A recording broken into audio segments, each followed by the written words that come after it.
Quiero compartir con ustedes algo que me pareció interesante, ¿no? Algo muy interesante, algo muy bonito. Vamos a ver un tipo de situación que pasa en la vida del creyente, que también es voluntad de Dios. Dios tiene varias formas de trabajar en las personas y no todo es algo que nos pueda agradar, ¿no? En nuestro caminar. A veces pasan cosas que no son tan agradables y también son voluntad de Dios. Y usted me va a decir, pero ¿cómo? Ya lo vamos a ver, está escrito en la palabra del Señor, ¿no? Entonces lo que tenemos para ustedes el día de hoy, hermanos, es sufrimiento como voluntad de Dios. Usted puede ver la imagen, mira una imagen ahí, un paisaje muy bonito. En un lado está seco, está muy bonito, está el día claro, y en otro lado hay un arco iris porque está lloviendo. Hay dos contrastes ahí, ¿no? Miren qué interesante. Pero en medio de esos dos contrastes hay un arco iris. Un arco iris que resplandece, que podemos ver reflejado su color y que no cambia a pesar de las circunstancias, ¿no? A pesar de los dos pasajes, de los dos paisajes que se oponen, el arco iris permanece ahí siempre, ¿no? Y resplandece. Sea que esté bien, sea que esté mal, él siempre refleja su hermosura. Y es lo que queremos ver el día de hoy. Y nos basamos, hermanos, en la primera epístola del apóstol Pedro, capítulo 4, del versículo 12 al 19. Si lo puede tener también ahí a mano, es maravilloso, ¿no? Que podamos ir leyendo todos juntos. Y me voy a enfocar en una de las partes específicamente. Eh, Sin antes terminar de decirles también que el sufrimiento como cristiano es uno de los temas que genera división, ya que algunos afirman, y lo hemos escuchado, que como cristianos no tenemos que padecer, que como cristianos, siendo hijos de Dios, no tenemos por qué estar pasando situaciones difíciles. ¿Por qué nosotros como creyentes, si somos hijos de Dios, tenemos que pasar estas cosas? Pero hay otros que afirman que sí hay que pasarlas porque es necesario para nuestra formación espiritual. Entonces, yo no sé si usted ha escuchado estas dos posiciones. Yo sí las he oído y unos dicen que sí y otros dicen que no. Vamos a definir la palabra sufrimiento. ¿Qué es la palabra sufrimiento? Experimentar una sensación o impresión que por lo generalmente es dolorosa y que nos lleva a padecer y a sufrir. O sea, la palabra sufrimiento, por donde la miremos, es eso, sufrir, ¿no? No podemos verle un punto tan positivo que podamos decirlo a simple vista, porque significa sufrimiento. Entonces le vemos la palabra del Señor, le repito, primera epístola del apóstol Pedro, capítulo 4, versículo 12 al 19. Esta epístola fue escrita por Pedro, recordemos, entre el año 60 y 63 después de Cristo, y se le atribuye a él, ¿no? Con algunas ayudas o algunos acercamientos de otros escritores, pero le pertenece generalmente creído al apóstol Pedro. Y dice, amados, no os sorprendáis del fuego de prueba que os ha sobrevenido, como si alguna cosa extraña aconteciese, sino, ¿qué dice? Gozaos por cuanto sois partícipes de los padecimientos de Cristo, para que también en la revelación de su gloria os gocéis con gran alegría. Está hablando de dos cosas, de gozo y de alegría. Si sois vituperados por el nombre de Cristo, sois bienaventurados. Vituperados, hermanos, es si sos juzgado, criticado, señalado. Porque el glorioso Espíritu de Dios reposa sobre vosotros. Ciertamente de parte de ellos, Él es blasfemado, pero por vosotros es glorificado. Así que ninguno de vosotros padezca como homicida, ojo con eso, ladrón, malhechor o entremeterse en lo ajeno. Pero si alguno padece como cristiano, no se avergüence, sino glorifique a Dios por ello. Porque es tiempo de que el juicio comience por la casa de Dios. Y si primero comienza por nosotros, ¿cuál será el fin de aquellos que no obedecen el Evangelio de Dios? Y si el justo con dificultad se salva, ¿en dónde aparecerá el impío y el pecador? Y esto que les señalé es lo que quiero que tomemos muy en cuenta. Si puede anotarlo también, de modo que los que padecen según la voluntad de Dios encomienden sus almas al fiel Creador y hagan el bien. ¿Según la voluntad de quién? De Dios. Está claro, ¿no? Está en la Escritura. Estamos viendo algo que está escrito, ¿verdad? Entonces siempre me gusta abocarme, todo lo que les propongo aquí, les muestro siempre en base a Escritura, ¿no? Leemos de nuevo, de modo que los que padecen según la voluntad de Dios encomienden sus almas al fiel Creador y hagan el bien. Hay tres situaciones ahí, ¿no? Hay una situación mala y hay una situación, dos situaciones buenas como resultado de. Entonces eso es muy interesante. Ahora vamos a ver dos posturas. Dos situaciones y dos posturas que es la que yo quiero compartir con ustedes. El sufrimiento como voluntad de Dios y el sufrimiento por mis malas decisiones. Hay dos cosas. Dios y su santa voluntad permiten muchas situaciones. Esa es una. Y la otra es, esa es la voluntad de Dios, porque Él lo hizo. ¿Entienden la diferencia? Una es porque Dios así lo estipuló y otra cosa es porque Dios lo permite. No todo es voluntad de Dios. No todo lo que pasa en mi vida es porque Dios así lo desea. Dios permite situaciones en mi vida por algunas circunstancias y decisiones que nosotros tomamos en la vida, ¿no? Que no son las mejores. Entonces, recuerde, voluntad y permisión son dos cosas diferentes. Ahora, miramos el sufrimiento como voluntad de Dios. Recuerde que le dije que hay dos puntos, ¿no? El sufrimiento como voluntad de Dios y el sufrimiento por mis malas decisiones. Vamos a ver esos dos puntos. Vamos a hacer una observación. El sufrimiento no tiene que ser permanente. Son lapsos, son momentos en los que Dios me está enseñando y me está formando. Cuando un sufrimiento es permanente, ojo, eso no viene del Señor. Todo sufrimiento, toda prueba, toda situación adversa tiene que tener un momento cuando inicia y un momento cuando ya termina, porque se tiene que ver reflejada la victoria de Dios en eso. No puede permanecer para siempre, porque entonces, ¿en qué se está glorificando Dios si nunca termina? ¿Estamos de acuerdo? Tiene que haber un momento donde dice, empezó la prueba y otro momento donde hice lo que tenía que hacer y se vio reflejada la victoria de Dios en esa situación por medio de obedecerle en algunos instructivos que hemos visto cómo hacerlo, ¿no? Entonces, miramos el primer punto. El primer elemento que tenemos que ver y por qué Dios permite el sufrimiento como padecimiento de Cristo. Recuerde eso que también el versículo hacía eh, indicio de eso, indicaba eso, comparándolo con el sufrimiento de Cristo como cristianos, ¿no? Tenemos que tener claro eso, comparándolo como Cristo sufrió, entonces ustedes también pueden tener padecimiento y resolverlo como Cristo lo resolvería. Entonces, para que nada nos mueva. Ese es uno de los elementos por el cual el Señor permite el padecimiento o el sufrimiento como creyentes. ¿Para qué? Para que nada nos mueva. ¿Recuerdan exactamente lo que les dije hace 2 domingos acerca de esto, no? De que tenemos que tener claro que si le estamos pidiendo al Señor fortaleza, le estamos pidiendo pruebas. Si le estamos pidiendo que aumente mi fe, le estoy pidiendo pruebas. Le estoy diciendo, Señor, dame lo que quiero alcanzar, pero tiene que haber una prueba en medio. Tiene que haber una situación en medio si yo quiero crecer, como todo en la vida.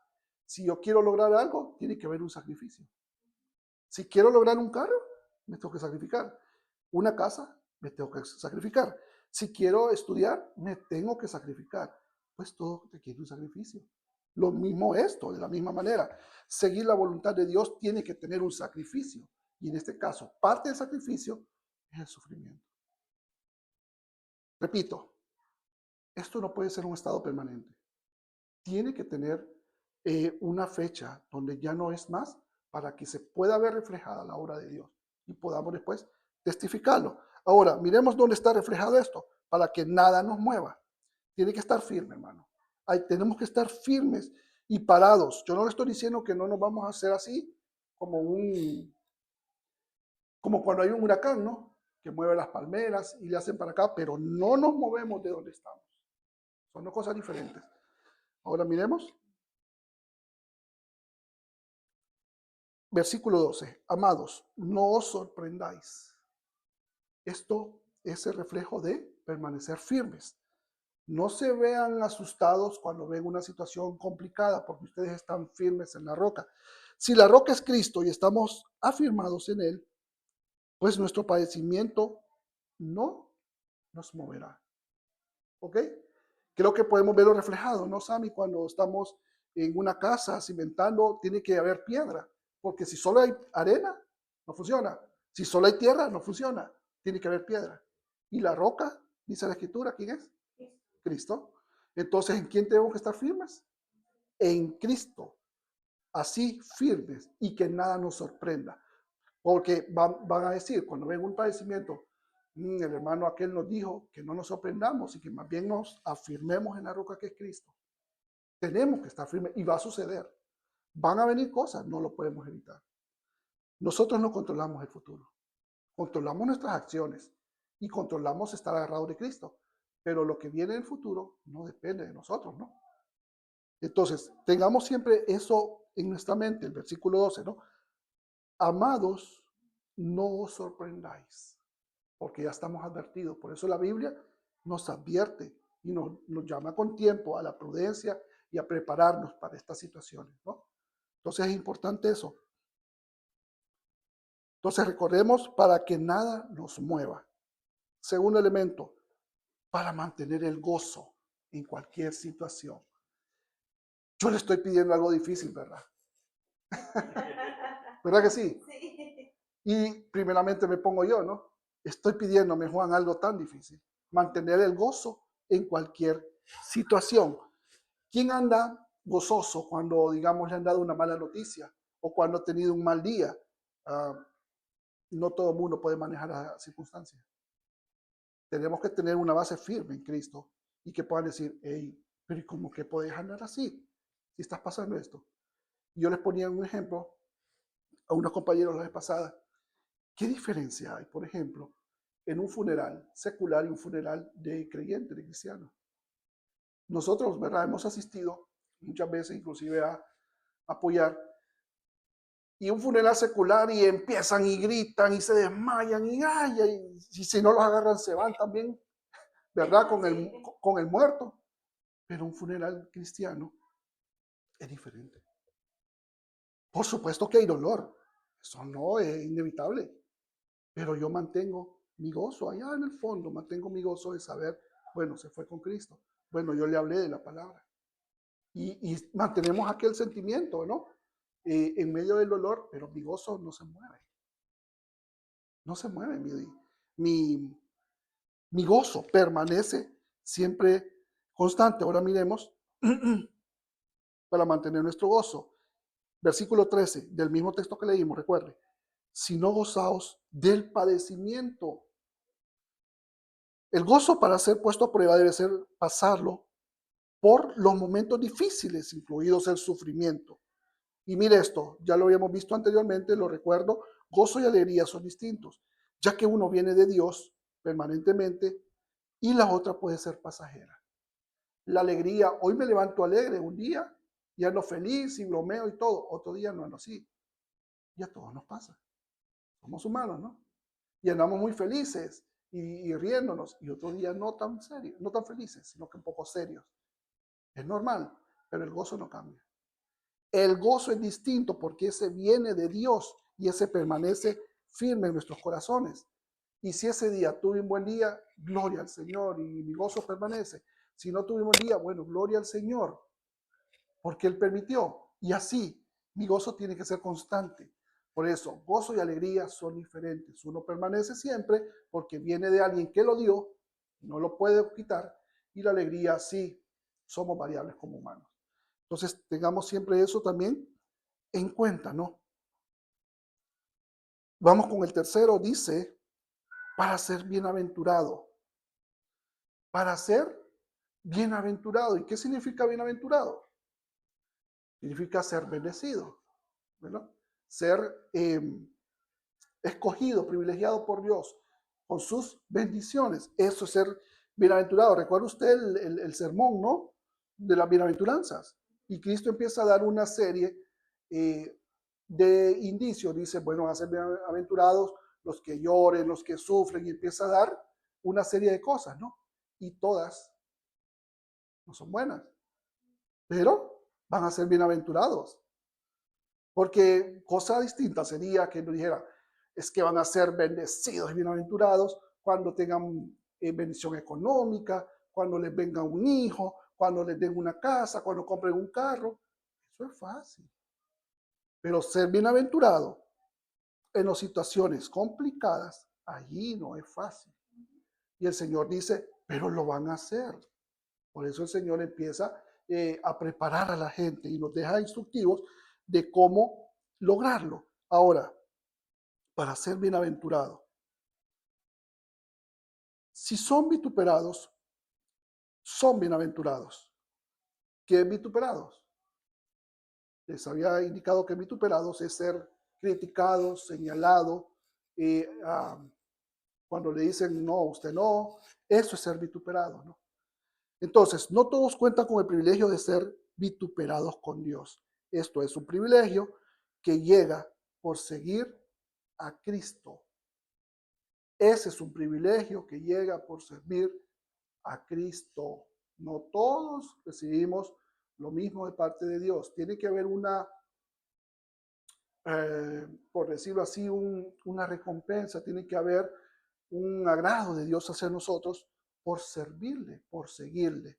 Eso es importantísimo entenderlo. No es que estemos por encima de los demás, no, no digo eso. Digo que amar a Dios tiene sus recompensas. ¿Por qué amo yo a Dios? ¿Por qué amamos nosotros a Dios? Lo amamos porque Él es Dios. Ahora, quiero hacer énfasis en algo. El buscar a Dios y el amar a Dios no tiene ser o no tiene que tener como motivación la recompensa física que yo voy a obtener. Yo no amo a Dios porque Dios me va a dar algo físicamente, porque me va a recompensar físicamente con algo, o porque estoy buscando algo de Él. Yo amo a Dios porque Él es Dios, y aunque no me dé nada, yo lo amo. Ahora, todo lo demás que viene agregado es resultado de amar a Dios y de buscarle. Él nos bendice, pero como resultado de amarle y de cumplir su palabra. Pero yo no llego donde Él, Padre, te amo porque quiero una casa y sé que me la vas a dar. Y ese no tiene que ser mi motivación. Mi motivación es, amo a Dios porque tú eres Dios y me salvaste. Lo demás va a venir agregado. Busca el reino de Dios y su justicia. Y lo demás es añadido. ¿Estamos claros? Entonces mi motivación es porque te amo, Señor. Porque tú eres mi Dios. Cualquier otra cosa va a ser agregada. Y no tiene que ser mi motivación para amar a Dios. Porque si Dios no me la da, entonces no lo voy a amar. ¿Entendemos? Entonces, eso, te amo porque tú eres Dios y ya. Tú sabes que necesito. Tú entiendes claramente que yo necesito antes de que yo lo pronuncie, dice la palabra. Él sabe lo que vamos a decir, Dios sabe, antes siquiera que yo lo diga. Así tenemos que manejar nuestra motivación hacia Dios, ¿no? Entonces recuérdelo, para ser bienaventurados. Y bienaventurados va más allá de bendiciones materiales. Si las necesitamos, yo no digo que no, pero ese es el resultado de lo primero. ¿Ok? Cuarto dice, fortalece nuestra oración y adoración a Dios. El sufrimiento fortalece nuestra oración y adoración a Dios. A veces en los momentos más complicados, y funciona y parece con todos, es cuando más intensificamos nuestra oración y ayuno, ¿no? Buscamos al Señor, Señor, estoy teniendo esto, estoy pasando eso, y entonces nos vamos con todo a buscar al Señor. Bueno, eso es uno de los propósitos. Quizás es la manera en que Dios dice, así necesito más cerca, te necesito más cerca de mí. Y entonces nos permite que padezcamos estas cosas para que nos acerquemos a Él. Es una de las maneras que llamamos, que nosotros llegamos y decimos, Señor, aquí estoy. A veces tiene que funcionar así.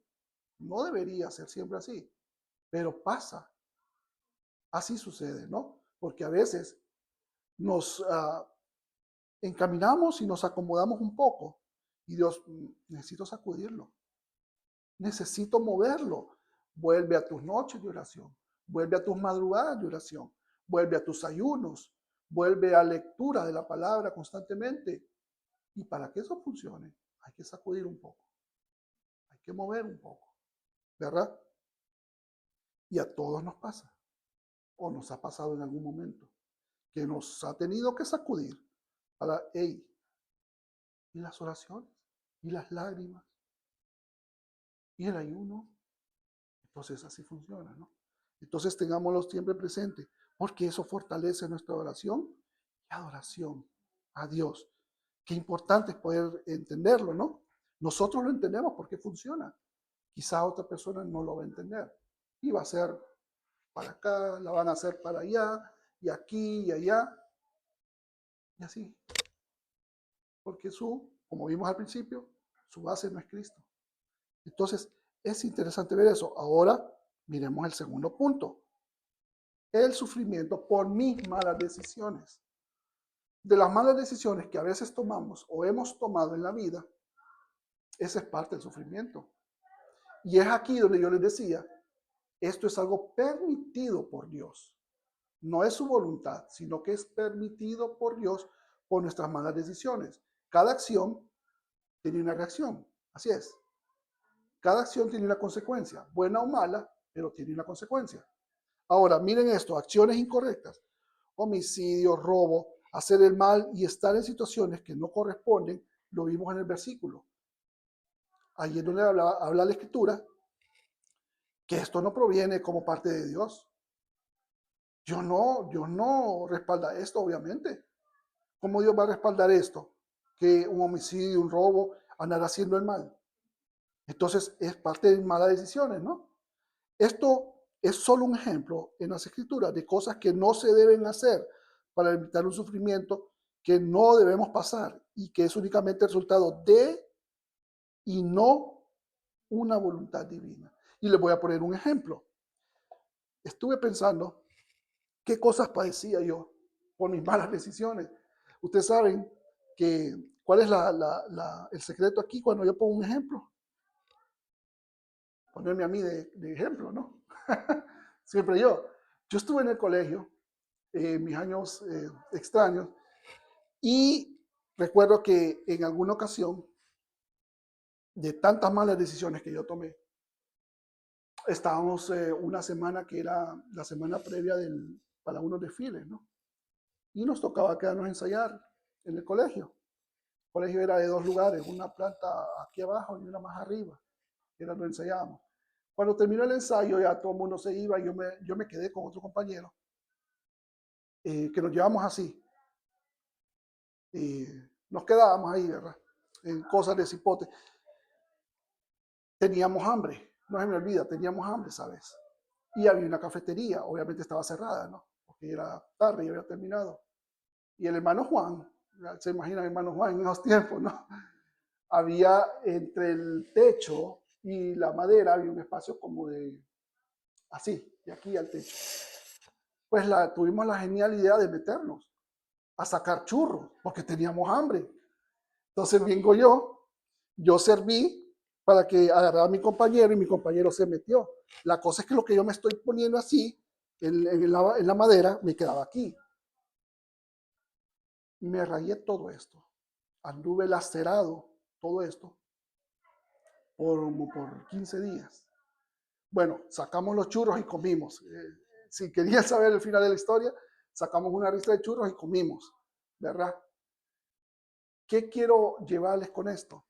Tomé una mala decisión y sufrí. Me quedó el sufrimiento marcado por un tiempo, por una mala decisión que yo tomé. Aquí andaba yo y obviamente en mi casa nadie se dio cuenta. ¿Cómo no le iba a enseñar a mi mamá? Mira.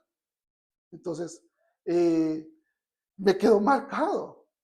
Entonces, es increíble, ¿no? Las malas decisiones que tomamos en la vida me generó una marca innecesaria. Sufrí innecesariamente, no tuve que haberlo hecho. Entonces, se los quiero poner como ejemplo, se los quería eh, ponerle cómo pasan cosas en nuestra vida. Yo sé que quizá esa fue una cosa de cipotes.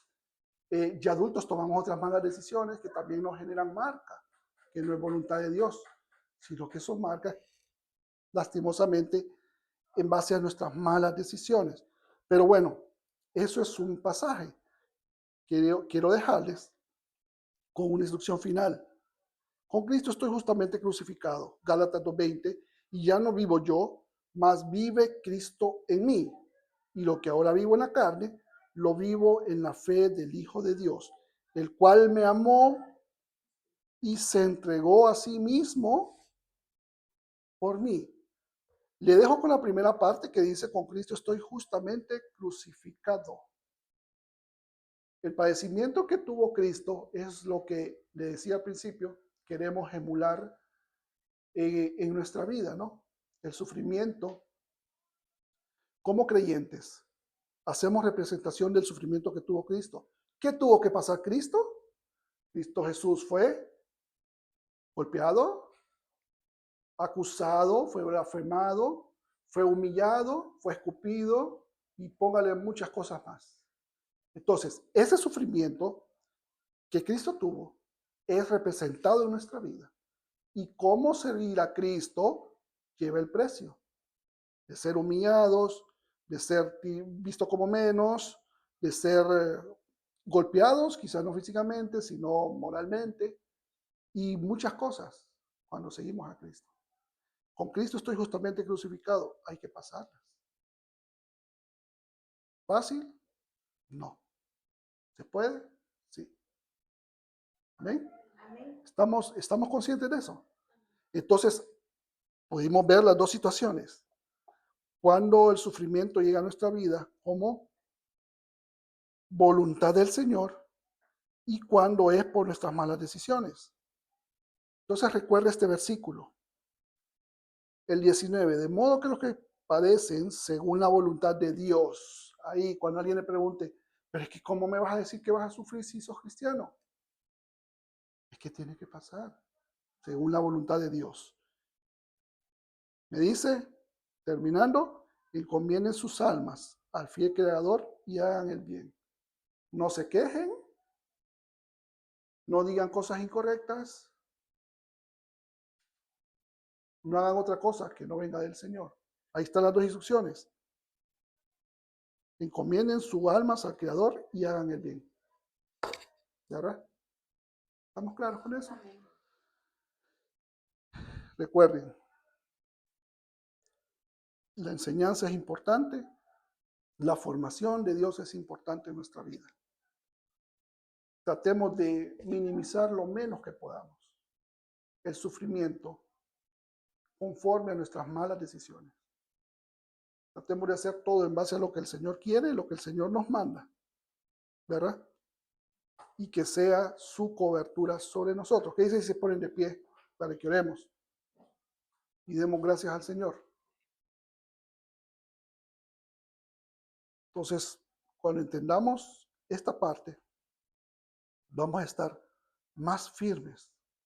Vamos a entender por qué pasan muchas cosas. Y no todo es evangelismo o evangelio de prosperidad, ¿no? Que enseña que todo tiene que ser bueno o que todo tiene que venir en forma material. Es la mayor representación de ellos, ¿no? ¿Cómo tiene que venir una bendición? Generalmente se ve reflejada en la parte material. No siempre es así. No funciona así. Yo busco de Dios. Lo demás viene a mí.